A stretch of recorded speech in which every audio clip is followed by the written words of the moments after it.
Welcome to Inclusive Collective, where we share stories and learnings of inclusive people, organizations, and innovation. I'm your co-host, Rob Hadley, a people and culture strategist specializing in DE&I and people analytics. My co-host is Nadia, an organizational development and belonging strategist.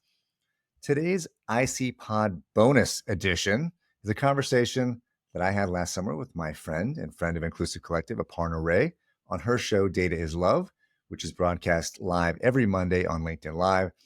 Aparna and I had several conversations this past year about some of the DEI reporting that we had seen and about how we were disappointed in the lack of transparency we were seeing a couple of years after the murder of George Floyd and after the major commitments that organizations were making publicly in terms of DEI and racial equity. And we felt there was a big gap in terms of those public-facing commitments and what we were seeing in terms of communication on their progress. So here's that conversation of Aparna and I talking about the lies that companies tell in their DEI reporting. Hi, everybody. Good morning. Super excited to do this Data is Love with my friend, Rob Hadley, who is calling in from, you're back in Salt Lake, right? Yes. Salt Lake City, Utah, hottest place in North America, probably right now.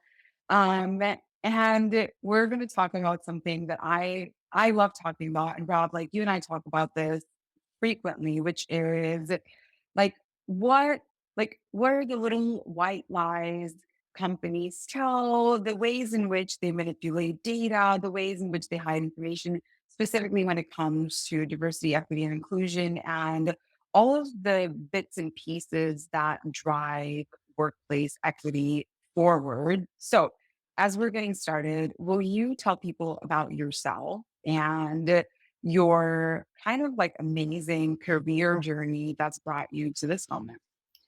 Yeah, well, first of all, Aparna, it's great to see you. Thanks so much for having me. I love this show, and I am super excited to be with you and your audience today. I am happy you mentioned that it's 104 degrees here today because my air conditioner is not working. So if there's beads of sweat running down my forehead as we talk today, then that's not a representation of how difficult the question is. It's just because it's really, really hot in my office right now.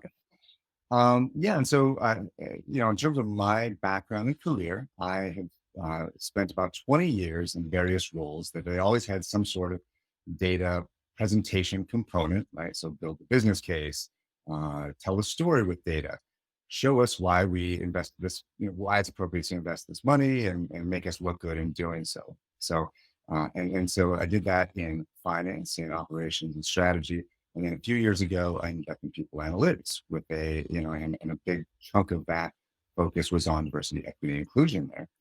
And so, I think that you and I talked about the fact that I probably wasn't in tune with what I was going to see and learn and find out as I had access to this incredible amount of people data. And as we started to dig into where there were biases in the organization. And so, and the, you know, I'm particularly passionate about this topic because I was in those, I think you often refer to it as gatekeeping conversations, right? So you're always, as part of organizations, trying to figure out how do we tell a story? How do we, what can we say to the general public about some of our efforts and what we've done well, what we show our employees? And I was usually in those conversations, often as the voice of greater transparency, greater liberalization, and progress in presenting DEI data to both our workforce and to the general public. So tons of experience in corporate America working with this data, and I can as I learned more about it, and as I went out on my own and wanted to start my own company, I just felt that all the things that I learned about one, how companies, even though they may know what they need to do in terms of taking steps in order to close the gaps they have in terms of diversity and inclusion, they may not be able to do it based on the culture that they have for whatever reason.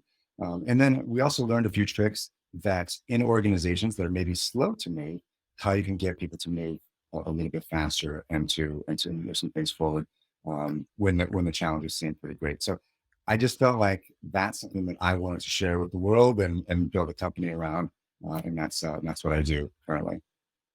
Oh, I love it. Okay, so we're gonna end the conversation with how we can get people to move faster. How do we speed things up, right? Because I I think that what's, true for me, as an immigrant, and, a woman of color, and like you got a kiddo as well that, right? Like whose Mhm. mom is also an immigrant. And so, Right.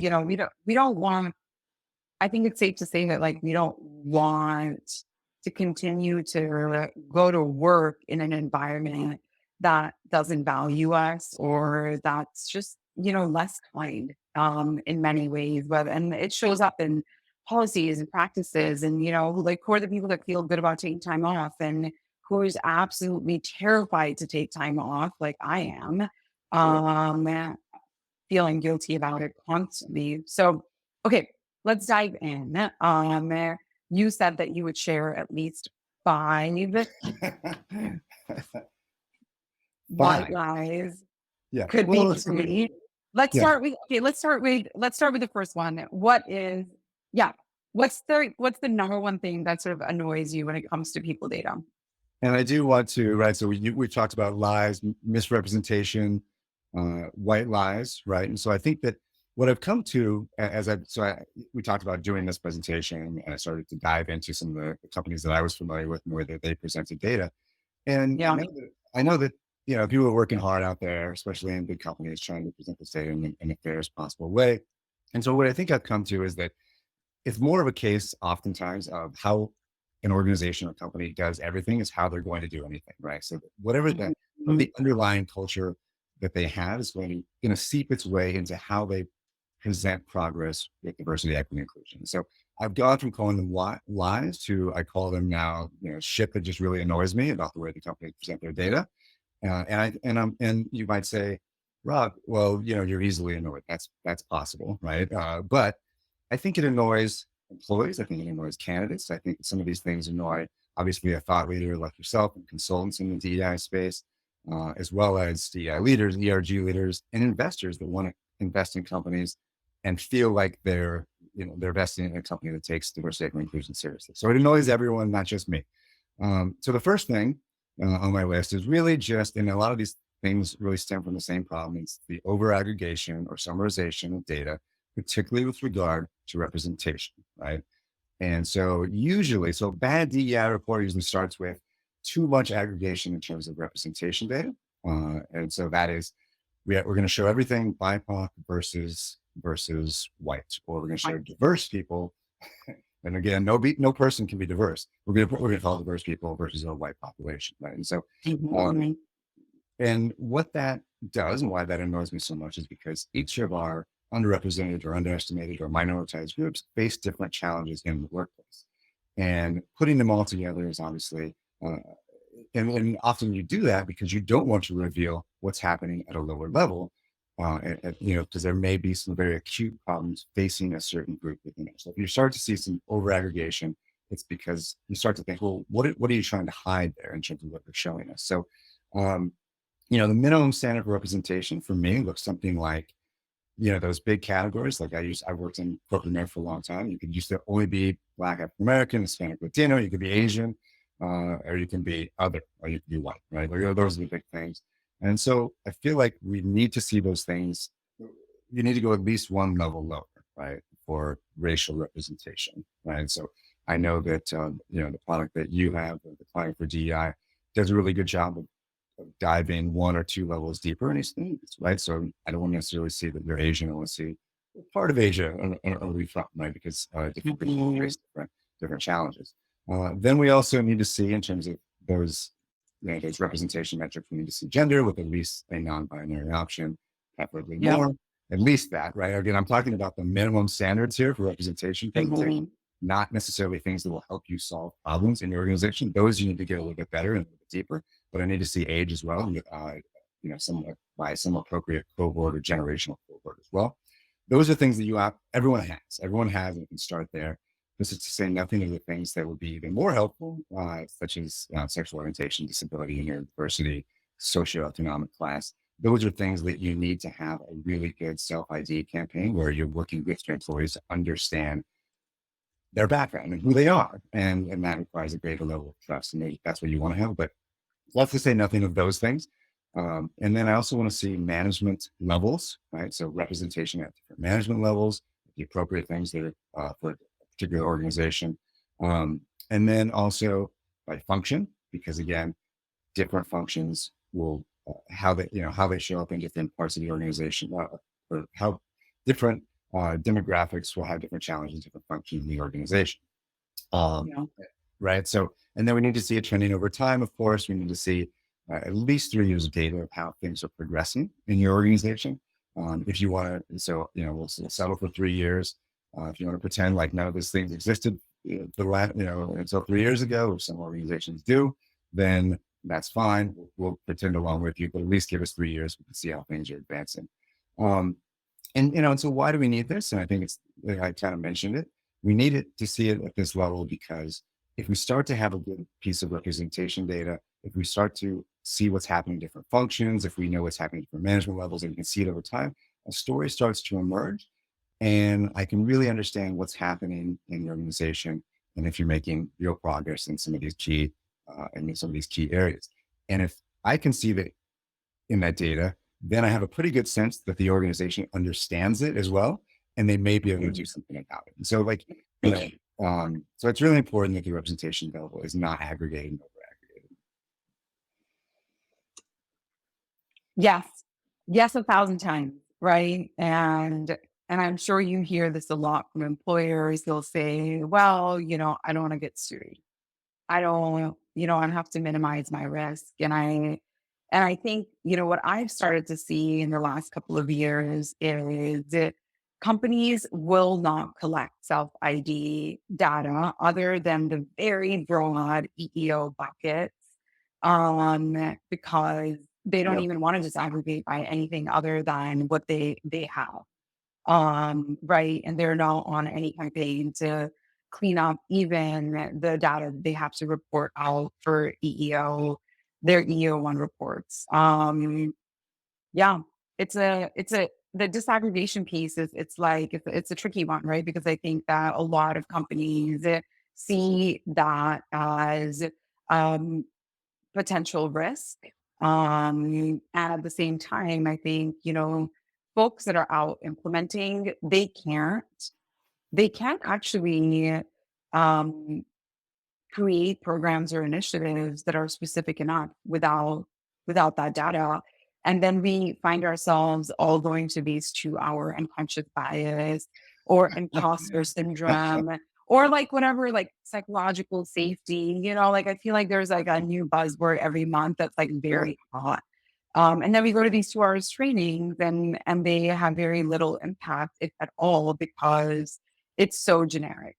Right. Right? It's not differentiated based on what people are experiencing. And I want to, on the topic of disaggregation, so you talked quite a bit about representation, right? And Mhm. having the demographic data at all of those levels. There's also, I think, like employee sentiment Yeah. data Yeah. that right? And I'm curious, like what your position is on having access to, like, I think both like the hard data, like around representation, promotion velocity, but also the sentiment, like how am I experiencing my organization data?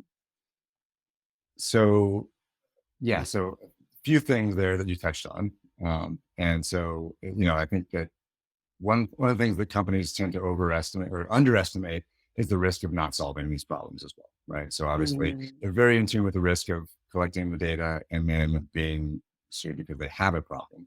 But they Mhm. are often solved for, or they're often sued for not solving the problem, right? And so I, Yeah. any effective leader will will weigh those risks as well, right? And they will look at it and say, make sure that I'd rather solve the problem than take the chance that it goes unsolved and I have to pay up either way. Um, this is also another annoying thing for me is that, and it's the presentation of the sentiment data, which you touched on and you were asking about, as a sign of Mhm. progress or of how impressed our employees are with the efforts that we made so far, and Mhm. over aggregating the presentation there as well, right? And so oftentimes they'll say, okay, look, we have this inclusion score, and Yeah. it's 86%, which is really good for our industry. And the question I always have, okay, well, first of all, are you differentiating between who feels that way? First of all, like what are the inclusion scores at those representation markers that we just spoke about, right? So, Yeah. you're white. You go out and you ask your white employees, "Are we an inclusive workplace?" And they say, "Wow, we're really inclusive. Things are great." And then different groups might say something differently, right? And you have to understand that. You have to present that in order for me to really understand and respect uh, the efforts that you're making. And Yeah. then the thing that really annoys me is oftentimes, like you said, you'll have real data to support the sentiment that you're asking people, right? And so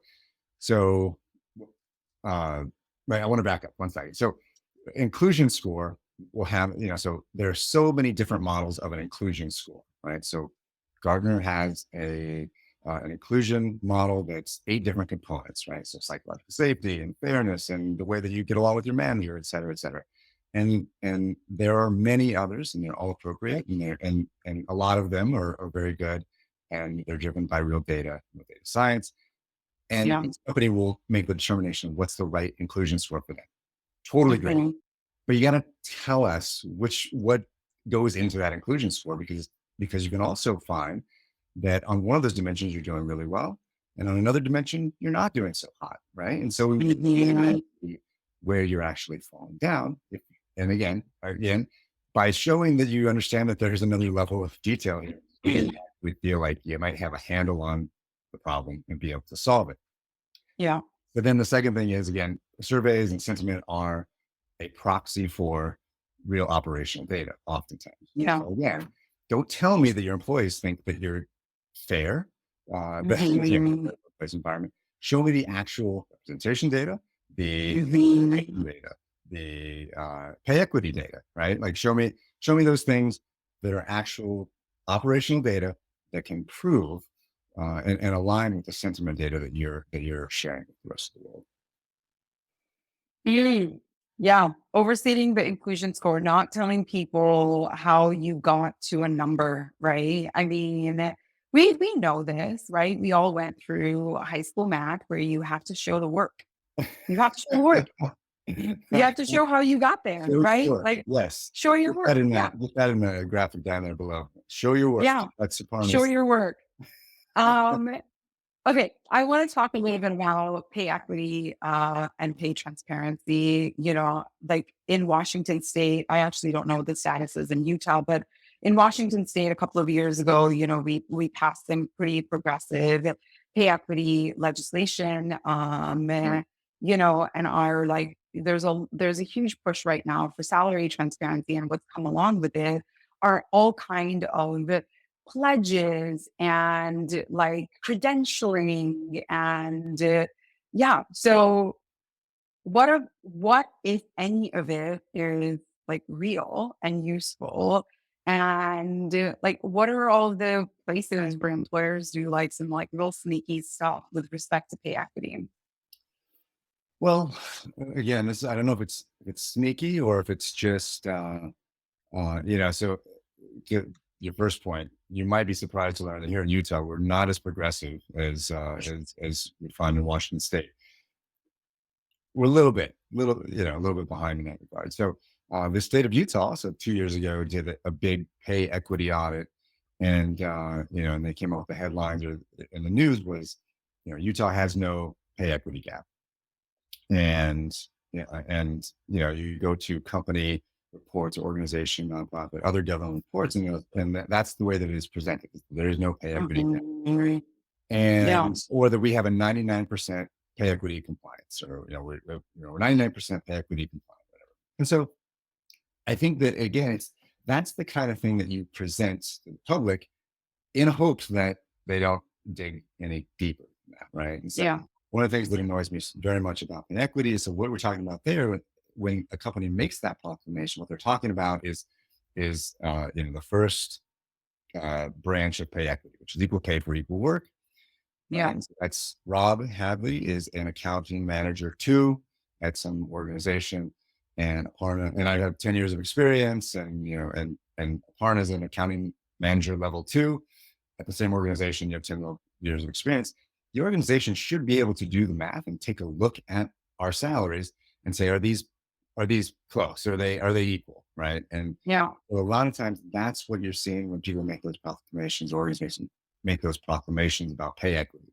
And so Yeah. I've always said that it's any kind of organization with some job leveling and some salary grades should be able to get that piece right. They should be 99.9% compliant with that regard. Because what they're celebrating Mhm. when they make that proclamation is that we're not totally incompetent and we can do math, right? Yeah. And so I've always said that's the lowest level of pay equity they should be able to do. Now, I was wrong about that because a couple of weeks ago, you probably saw that Google just paid out $150 million settlement because they couldn't even Yeah. do that piece, right?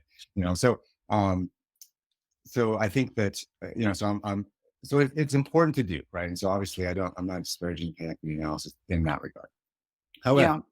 the thing that I'm interested in is going back again to that representation because as you move up in an organization, and we know that most large organizations are full of white males on the top of their organizational chart, you get paid more, right? And so a Yeah. better presentation of pay equity in your organization would be to see either salary or even better yet, total compensation at those managerial cut levels all the way to the top. And what you'll find most often is that they really mirror representation, right? So that's what salary is going to look like. It's going to look like as you move up the organization, you get paid more, and as we go up organizational charts, it's going to be more male and white, and so you're going to see Mhm. inequity in the distribution of pay if you're looking at that way. And that to me, that is that representation gap of upper levels organization is the pay equity story. And we really kind of dust it off, right? When we're making that presentation of pay equity is 99% compliant, we say, well, adjusted for other factors, we're 99% compliant. And say, well, those other factors are very important, right? Like sort of the job level, job grade, et cetera. So that's one thing that annoys me about pay equity presentation. And then the second thing is, especially in you do a lot of work in tech, and so a large, especially in the startup world and fast growing tech companies, Yeah. rapidly growing you know, it's really ownership equity that is important. And so if you're an engineer and I'm hired and I'm given 10,000 shares and you're an engineer and you're hired and you're given 2,500 shares, and then Yep. the company makes it big, there's a drastic amount of disparity in the way that we're compensated, whether you want to call it pay equity or not. And so companies are starting to get much better about this, and Carta does a great job of showing us as in terms of cap tables, and they do obviously led by a great leader there as well. Um, so my point is that ownership equity is a big piece of pay equity that I think is underreported and underappreciated, and that's how people build generational wealth in our country. Right, it's how people get Yep. ahead and get a leg up, and it's really important to make sure that that's front and center as well. Yeah, I think, you said earlier, like salary, but ideally total compensation. And, you spent the majority of your career in corporate America. I spent the majority of my career in the social sector where there are no stock options and, No, necessarily bonus structures. Yeah, no, I mean, you can barely make your rent.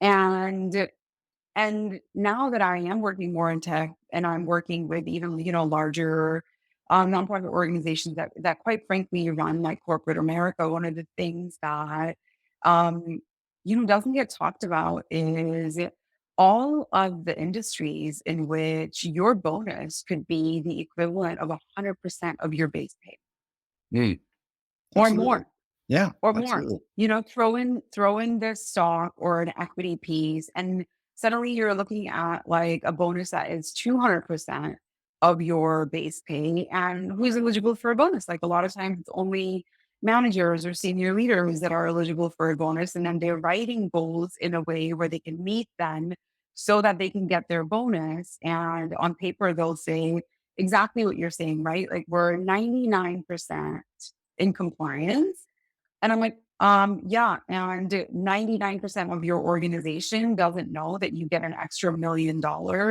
at the end of the year. right, Right. right. Um, yeah. And And if you presented that data, right? I mean, you would look incredibly imbalanced. I'm mhm, assuming that this individual is. may not be from an underrepresented group or minoritized group. Yeah. So it really changes the way that people perceive pay equity if you're presenting it in that way, as opposed to the way that most people will show it. Yeah. And bonuses can be negotiated as well, right? And so you could absolutely have 100% pay equity in your organization, discounting all of the variable comp. For sure. For sure. Yeah. Yeah, I really hope that like Glassdoor and PayScale and some of these other companies start to have like variable comp as a component that they show. So they're not only just showing you the base, but all of these other things that are the difference between, yeah, building generational wealth and just, making your mortgage payments bit by bit. Okay, one last thing that I want to talk about, and we've touched on it, is surveys. If a company is building their inclusion score, often they're building it off of doing all kinds of employee surveys. Certainly, we do a lot of surveying with our clients and Right. customers. Good, bad, ugly. Where are you on them? On surveys in general? Well, I mean, I think that a lot of companies will say, well, we did a survey and, Oh, sure. like, here's our score and like, we're doing great, right? Our survey shows us that 99% of our employees are very happy. Right, right. Yeah, no, and that's what I was touching on is I need to see it at a deeper level. You had uh your sometime collaborator Nicole Kai on here, and she went Yeah. through some of the things that are wrong with surveys or wrong with data science and organizations in general. And so, yeah, I mean, I think that if if you dig into 9 out of 10 surveys, I don't love them in particular. Um, we even talk about you mentioned Glassdoor, and so Glassdoor has their survey of and they have their score for diversity and inclusion, and I don't love necessarily the items that are on there, and so Mhm. I'm not going to nitpick uh, on your show about like a particular Yeah. item, but I think that there's good surveys and there's bad surveys, and I'd say that eight or 9 out of 10 are probably not that great. And then when they're presented, they're over aggregated, like we were talking about, and then uh, and you know misrepresented in the way that that will make the company look better. Yeah. Can we talk a little bit about like surveys as a proxy? Mm. Yeah, no, that's again, again, there's operational data uh, that will, so if you break down what what inclusion is, and Mhm. say, hey, like there companies are over eager to show or that something that's positive in their favor in terms of like positive employee sentiment, and Yeah. they're over eager to ask how they're doing on a process that has real data that supports it, right? And so Mhm. that's again, and this is something that you don't have to take my word for it. That you're very successful neighbor up there in Seattle, Jeff Bezos, applies this, in terms of Amazon, right? Like Yeah. he's not that interested in customer surveys about how well people feel about the delivery of their package. He wants to know real data about when did it actually get there, did it meet expectations, Mhm.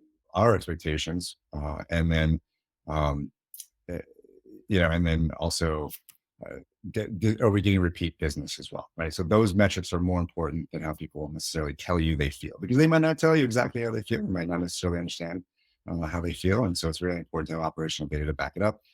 Again, if you instead of asking people how fair we are as a company, show me how fair you are based on the operational people data that you have, and present it in a very fair manner. And that will show me a lot more than actually asking people how fair we are as a company. Yeah. And do companies tend to have it? Like in your experience, do companies tend to have the operational data? I mean, of course, Amazon has it. Yeah, Do they have the operational data? Yeah, it's there. It exists. They usually run their organization based on it.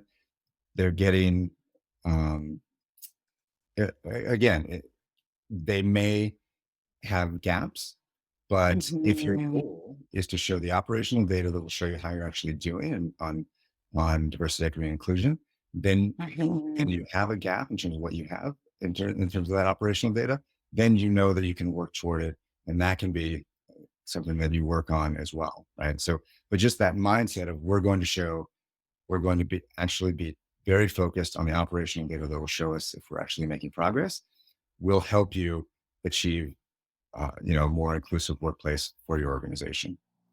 Thanks so much for listening to this special episode of Inclusive Collective. Thanks to Aparna Rae for having me on her show. If you want to find Aparna, check her out at climatefordei.com. Check her out on LinkedIn, where you can follow Aparna and subscribe to her newsletter. She also is a regular contributor at Forbes, so be sure to check her out and her writing there as well.